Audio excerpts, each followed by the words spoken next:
Entonces, caput se caracteriza por todos los datos siguientes menos uno.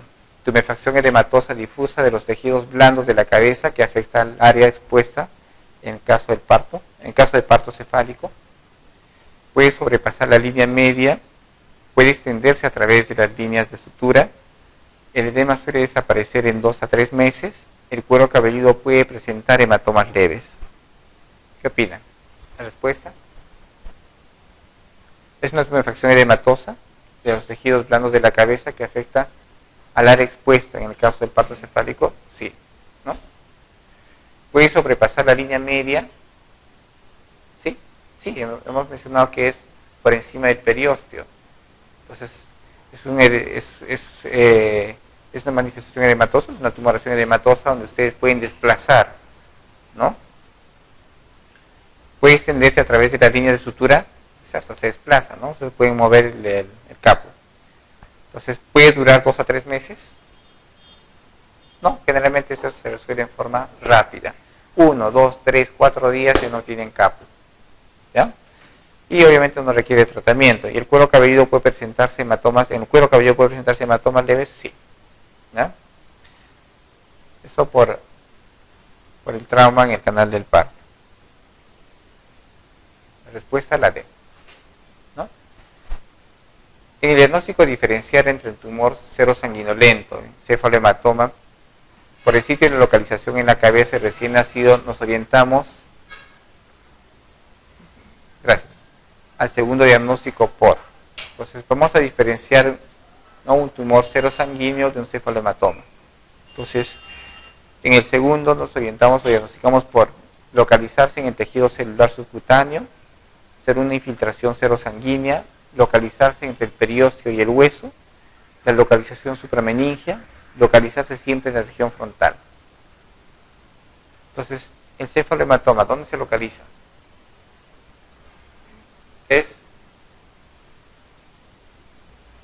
nunca se olviden, es entre el hueso y el periósteo, es la capa que cubre el huesito. Entonces, por eso es localizado, no se desplaza, no va más allá del hueso. ¿Ya? Entonces, ese es el cefalohematoma. ¿Ya? En cambio, el tumor serosanguíneo está por encima. Entonces, ustedes pueden desplazar ese tumor serosanguíneo. ¿Ya? Es parecido al caput, pero es sangre. En el caput es edema. ¿Ya? Entonces, esto se da igual por trauma. Entonces, la única forma de diagnosticar de un tumor serosanguíneo con un cefalohematoma es por la localización y el sitio donde se encuentra y que no se mueva, ¿no?, el cefalohematoma. Entonces, se localiza entre el periósteo y el hueso.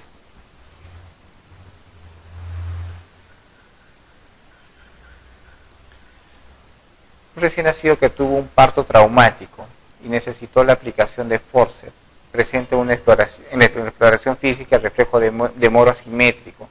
El brazo izquierdo lo conserva en rotación interna a un lado con el antebrazo en extensión y pronación. ¿Qué cuadro sufre probablemente ese paciente? Respuesta: será fractura de húmero, fractura de clavícula del mismo lado, parálisis de ER, parálisis de Kunkel, lesión raquídea con hemiparesia izquierda.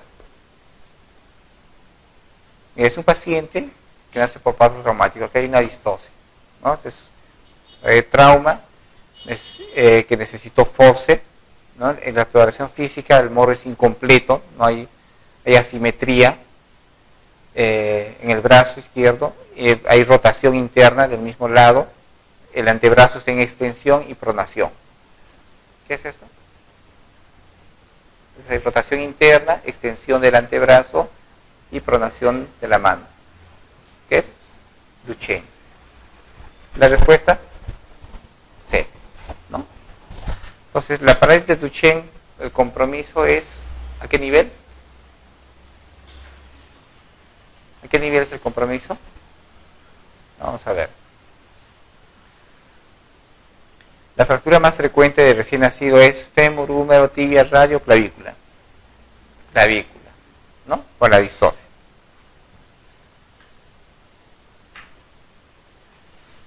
En el recién nacido, producto de parto traumático, presenta la exploración física, reflejo de moro asimétrico, brazo izquierdo en abducción, con abducción y rotación interna con el antebrazo en pronación y extensión. ¿Qué tipo de lesión presenta? fractura de clavícula izquierda, fractura del húmero izquierdo, lesión de los nervios 5 o 6, lesión de los nervios 7, 8, 1, de 1, lesión raquídea con hiparesia izquierda.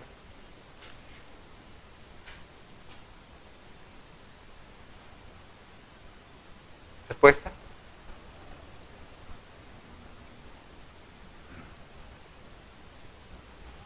¿Recuerdan, chicos?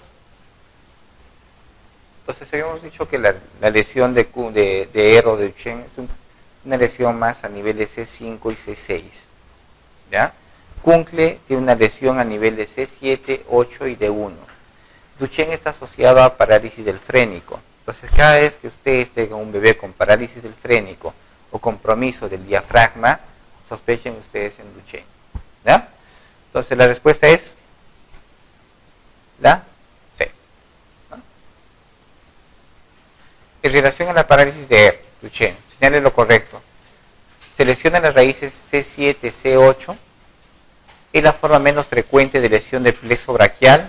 Se lesionan las raíces C5 y C6, la mano se presenta en flexión sin movimientos digitales y hay anestesia superficial. Eso es para discutir cuando veamos la respuesta.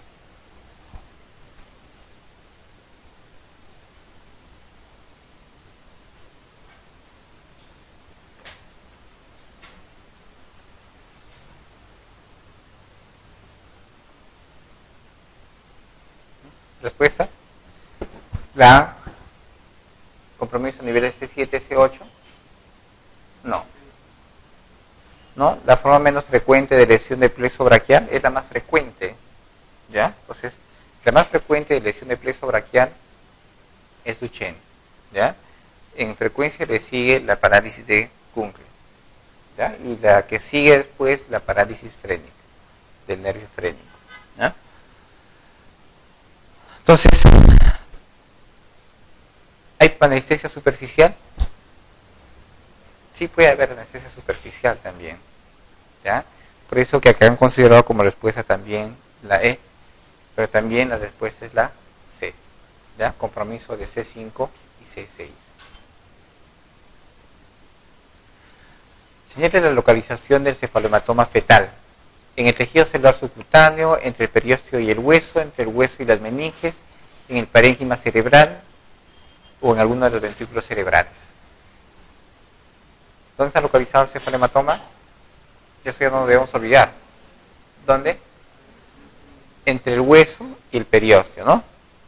La B. ¿Alguna pregunta hasta acá, chicos? Algo que de repente se ha pasado, que de repente quieran discutir.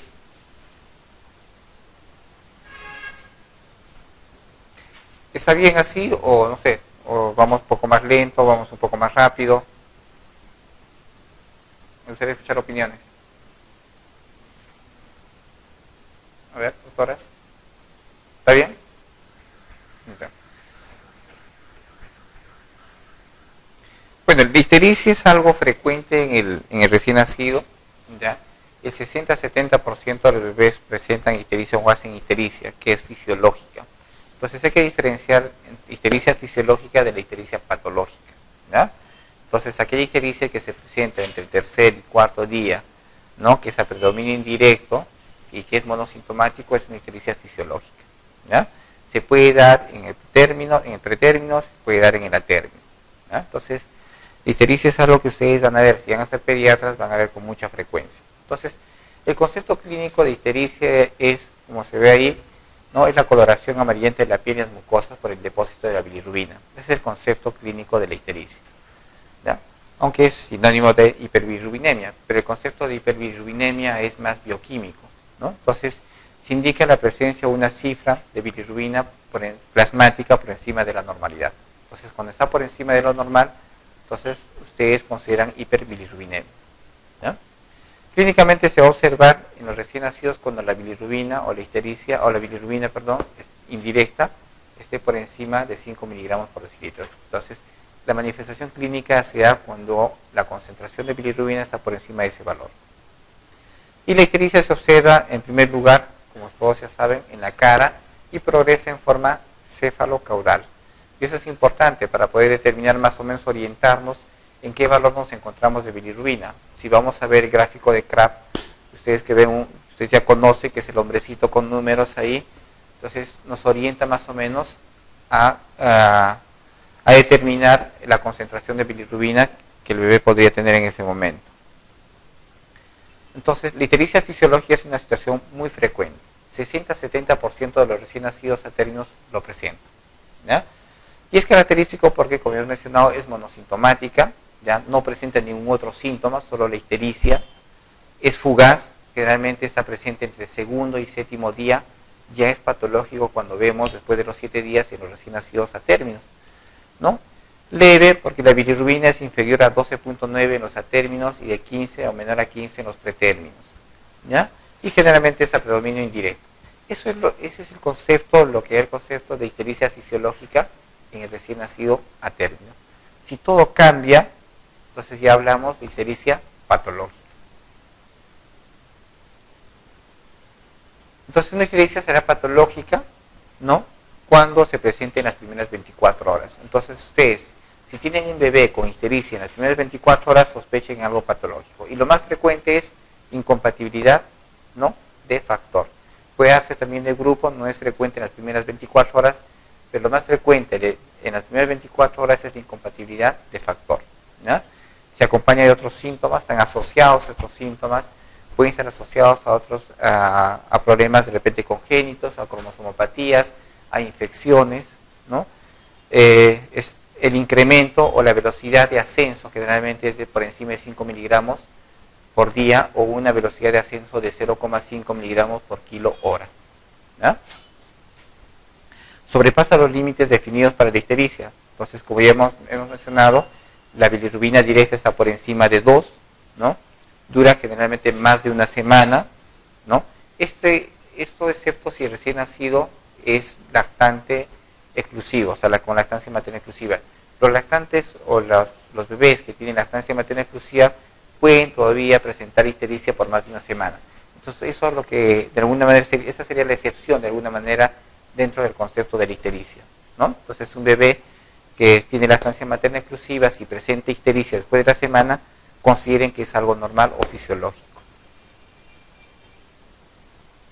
Entonces, la fisiopatología ya la conocemos, es conocido por todos, ¿no? Ya la hemos estudiado, la parte de la bioquímica también.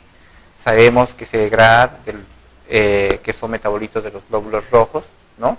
Los glóbulos rojos se van a metabolizar, ¿no? Y nos van a dar el componente final, que es la bilirrubina, ¿ya?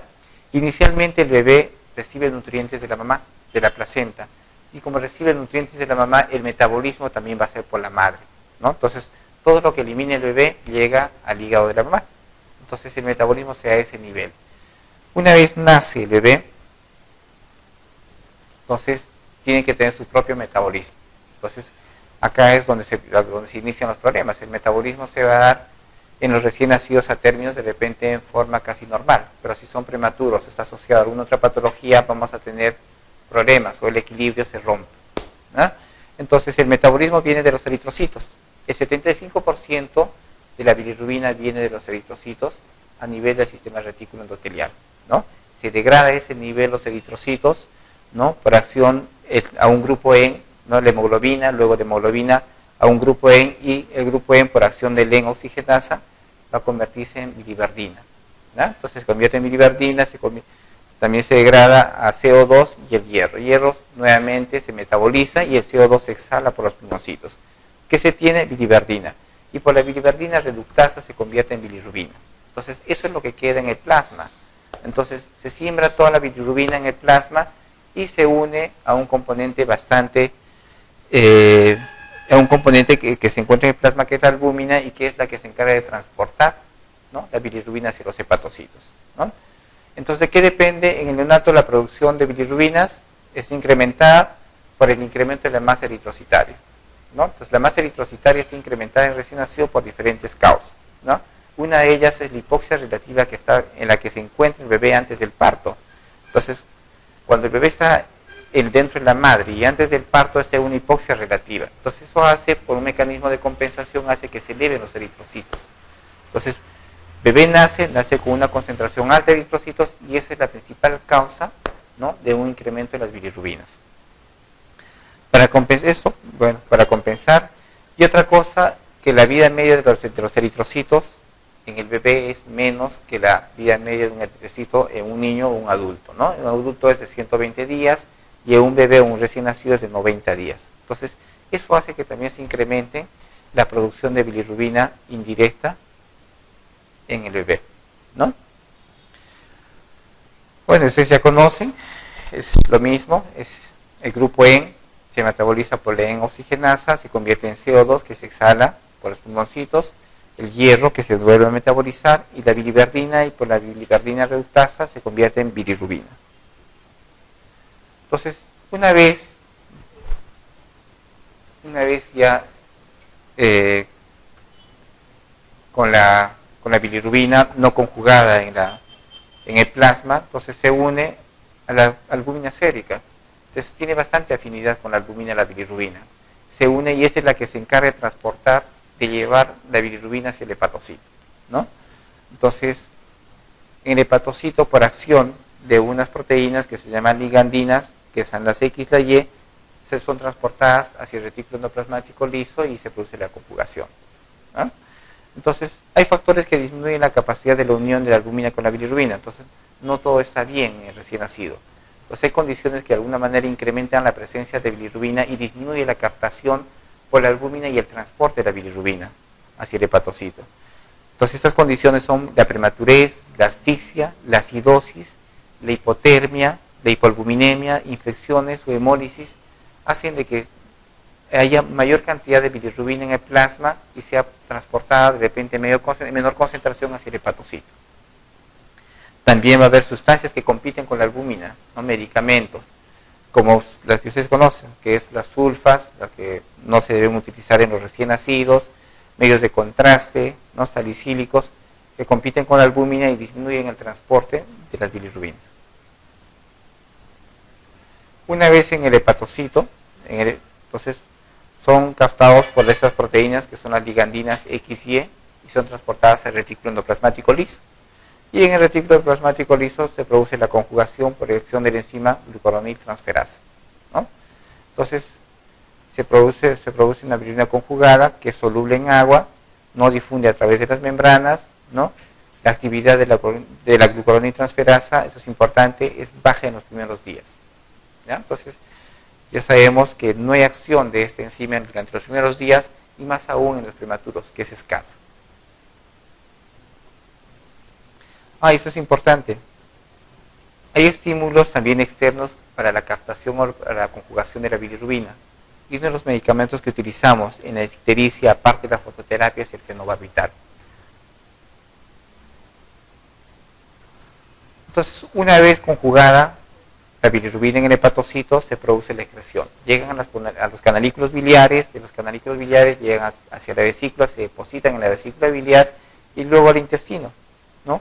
Y en el intestino, por acción de las bacterias, pueden nuevamente conjugarse, ¿no?, por acción de una enzima que es la beta-glucuronidasa. Y se convierten nuevamente en bilirrubinas no conjugadas y son regresadas por el sistema enterohepático, ¿no?, que ese es otro factor para que se produzca la hiperbilirrubinemia, ¿no? Y otro grupo que es eliminado como estercobilina por las heces.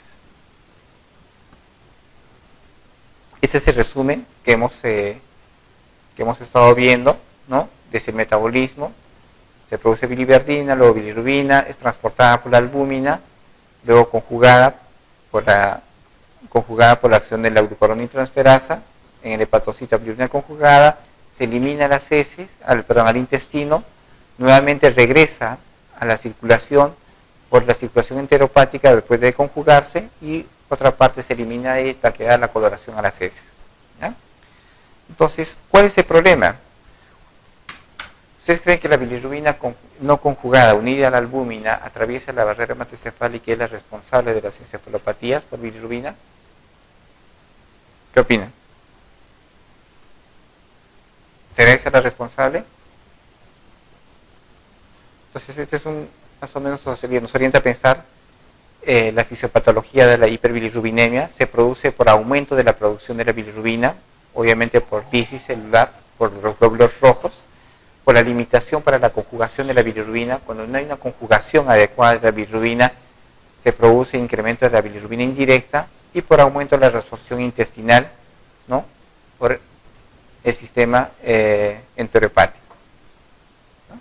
Este es otro gráfico que es similar al anterior, donde vemos las células rojas se convierte en hemoglobina, el grupo E por acción de la hemoxigenasa, ¿no? Se convierte en hierro, en CO2, y luego en biliverdina por acción de la biliverdina reductasa, en bilirrubina, y luego transportada por la albúmina hacia el hepatocito, y en el hepatocito es conjugado, ¿no? Entonces, es más o menos el mecanismo que ya conocemos.